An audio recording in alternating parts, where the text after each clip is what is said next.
Dalawang araw na lang at muli na naman tayong pagbubuklurin ng isa pang laban ng ating pambansang kamao Manny Pacquiao kontra kay Desert Storm Timothy Bradley Jr.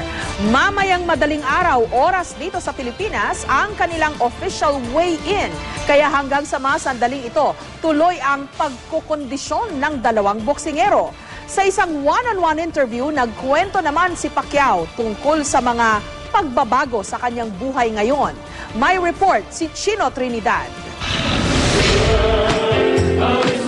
Walang dudang malaki na ang ipinagbago ni Manny Pacquiao.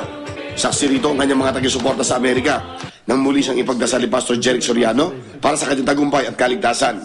Ang karaniwang tigasin na si Pacman sa pambihirang pagkakataon, nakita ng lahat na napaluha. In just 6 months, the Lord has changed you tremendously. I'm shocked and I'm amazed. This is the work of the Lord.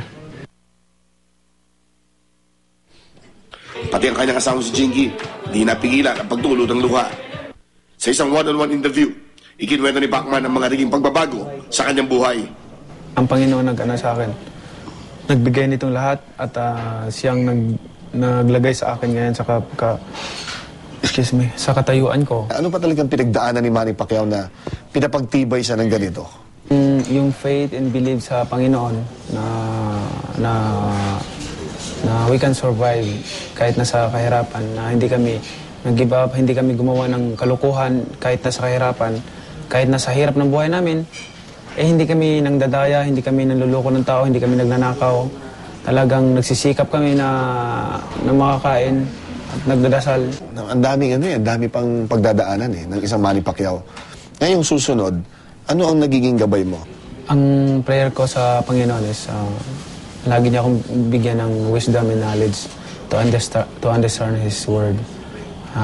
Hindi na kailangan na kumbaga sa yung hindi ka maniwala sa nababasa mo, hindi mo maintindihan. So far, sa pagbabasa ko ng Bible, naiintindihan ko naman lahat. Dito sa bagong paglalakbay na ginagawa mo na winning souls, di ba? Ipagpapalit mo ba yung ngayon doon sa dati, yung nakuha mo yung milyon-milyon, sinasamba ka halos sa mga tao, kilalang-kilala ka rito? Pwede mong mahalin yung pera o mahalin yung Panginoon. So, mahalin mo muna yung Panginoon before anything else in this world. Sa nalalapit na way-in nila ni Timothy Bradley, tuloy ang pagpapakondisyon ni Pacman. Pace run na lang ang kanyang ginawa sa track oval ng University of Nevada, Las Vegas. Naka-8 ikot ang pambansa kamao at tinapos ang kanyang set ng core exercises. At sa huling pagkakataon, kasama si Coach Freddie Roach, inaral muli ni Manny ang bilis ng kanyang mga kamao at paa.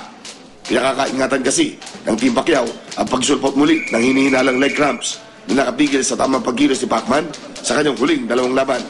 At dahil malapit na ang laban, lalo namang umiinit ang Pacquiao fever dito. Nakatawag atensyon din si Manny Pacquiao, ang look-alike ni Pacman.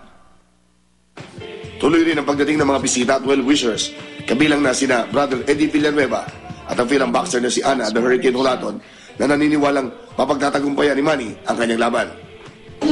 The word of Manny had stricken me a while ago. He whispered to me, Brother Eddie, if only all people will experience what I had experienced with the Lord, they will hate sin. I think Manny's going to win. I think he's a lot faster. He has a higher boxing IQ. He's a lot more experienced. And I think he's not going to overlook Bradley because he is younger. But I just think Manny's a lot smarter. Mula sa Las Vegas, Nevada, Chino Trinidad, GMA News.